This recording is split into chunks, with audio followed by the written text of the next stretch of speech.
Aujourd'hui, on se retrouve dans un épisode un peu spécial, différent et sous une nouvelle forme. Je vais te donner la liste des 10 choses à faire pour survivre et réussir ton projet d'études en Espagne. Évidemment, on ne change pas une équipe qui gagne. Moi, c'est Emma. J'étudie toujours le journalisme, je vis toujours à Madrid et on continue avec notre série de podcasts dédiés aux études en Espagne. Vamos!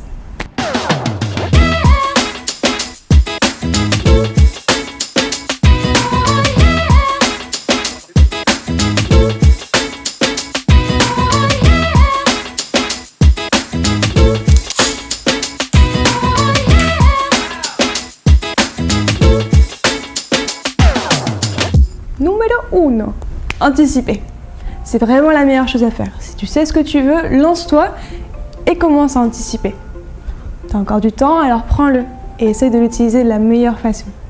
Le point positif, si tu t'y prends dans les bons délais, tu pourras améliorer ton espagnol, passer une certification pour pouvoir la présenter aux universités, te renseigner et chercher quelle université pourrait te correspondre et dans laquelle tu pourrais t'épanouir. Parce que ça, c'est vraiment super important. En deuxième point, bien choisir son orientation et ton cursus. Le choix de l'école définira si tes études vont bien se passer, mais c'est pas le seul. Ton cursus est aussi super important, alors garde en tête que tu étudies pour toi et pour ton futur. C'est plus comme le bac. Là, tu te formes pour réaliser tes rêves à toi. Alors si tu doutes encore, tu trouveras sur le site de France Espagne Éducation des contacts de conseillers d'orientation qui pourraient t'épauler et te rassurer. En troisième point, ne pas ignorer l'importance de l'espagnol. Je sais que tu l'as entendu, mais c'est le conseil le plus important que je puisse te donner. Sans la maîtrise de l'espagnol, tu auras beaucoup plus de difficultés et honnêtement, c'est bête de se mettre des bâtons dans les roues tout seul. Je me rendais pas compte en partant que la langue serait aussi importante et je me disais que ce serait plutôt facile. Surtout que j'avais un bon niveau, mais rien que pour la compréhension des cours et des examens, c'est obligatoire. Et puis même en dehors de tout le côté technique, c'est tellement plus simple pour l'intégration, le fait que tu fasses l'effort de parler leur langue, même avec des fautes et un accent bien français, les Espagnols vont avoir tendance à vouloir t'aider et te prendre sous leur aile. Pour le quatrième point, bien prévoir le financement. Cette partie est une des plus importantes pour ton projet. J'imagine que tu as dû entendre la fameuse phrase « Ne partez pas si vous n'avez pas validé la totalité de votre financement ». Et c'est vrai qu'il faut que tu le prennes en compte. Les universités privées, mais aussi publiques, ont un coût important et c'est pas toujours évident. Mon conseil, c'est de prendre le temps de préparer cette partie à fond. En partant en Espagne, on n'a pas le droit à certaines aides, du style la CAF, les APL, etc. Mais il existe différentes possibilités entre les bourses et le prêt bancaire. Si tu veux plus d'informations, va jeter un coup d'œil au deuxième podcast de notre série ou alors regarde sur le site de France Espagne Éducation dans la partie « Financer votre projet d'études ». En cinquième point, bien s'organiser pour ne pas se précipiter. Comme je te l'ai dit dans le premier point, l'important c'est d'anticiper afin de t'organiser et de ne pas précipiter dans toutes les démarches. En t'organisant, tu auras du temps et tu verras que le temps, c'est la clé de ta réussite. Certaines universités ouvrent leur processus d'admission entre janvier et février, mais rien ne t'oblige à rendre ton dossier rapidement. En le rendant, tu commences à t'engager et parfois c'est bien d'attendre pour trouver l'école, le prix et la formation qui t'intéresse le plus. De mon côté, moi j'ai attendu jusqu'à mars pour me lancer dans ces démarches et honnêtement j'ai eu des réponses super vite. Alors garde en tête qu'en Espagne, le truc du premier arrivé, premier service, ça n'existe pas. Ce qui les intéresse, c'est que tu correspondes à leurs critères. Pour le sixième point, l'année de césure pour les universités publiques. Si tu décides d'aller dans une université publique, mon meilleur conseil, c'est de faire une année de césure. C'est le moyen pour toi de préparer au mieux toutes les démarches, ton niveau d'espagnol et les épreuves requises comme par exemple les PCE. C'est totalement possible de partir dans une université publique, plein de Français l'ont fait, toi aussi tu pourrais. En septième point, le choix de l'immersion.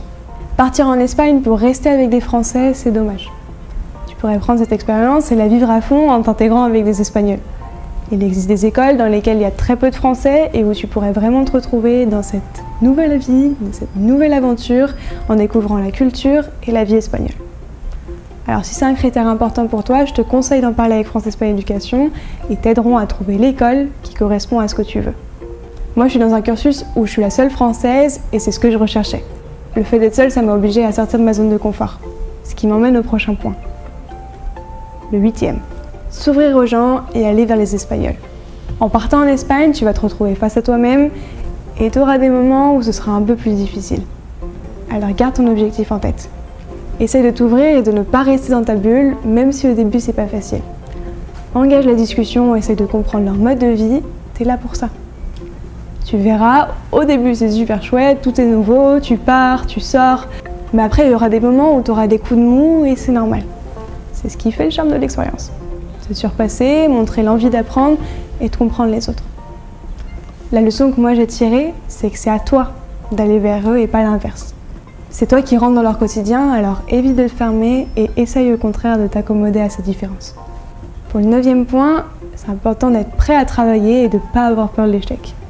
Une autre chose que j'ai apprise, c'est qu'il ne faut pas se fier à leur rythme. Je me rappellerai toujours d'une fille le jour de mon arrivée qui m'avait dit « Surtout, ne prends pas leur rythme, ils font tout à la dernière minute, ils révisent les partiels le jour d'avant et rendent les travaux l'heure d'avant. » Et j'avais rigolé et évidemment, j'ai pas écouté son conseil. Et ça a pu me jouer des tours. C'est important que tu te fixes des objectifs, que tu travailles, mais aussi que tu n'aies pas peur de l'échec. On a tous eu des rattrapages, au moins une fois, et c'est pas grave. Je pensais qu'en partant, j'allais avoir de bonnes notes assez facilement, mais ça n'a pas été le cas. Alors vraiment, prends pas peur et ne t'arrête pas au premier échec et persévère.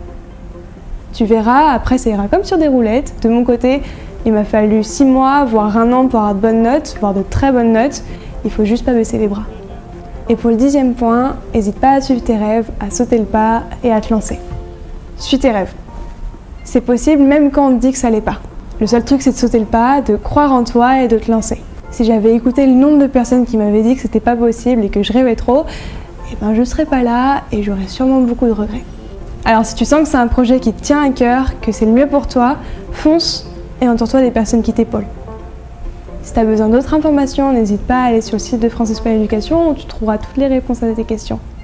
Alors j'espère que ça t'aidera dans ton projet, que ça te motivera pour faire le premier pas vers ta nouvelle vie. On se dit au mois prochain pour le nouvel épisode où on verra qu'être bien accompagné t'aidera à réaliser tes rêves.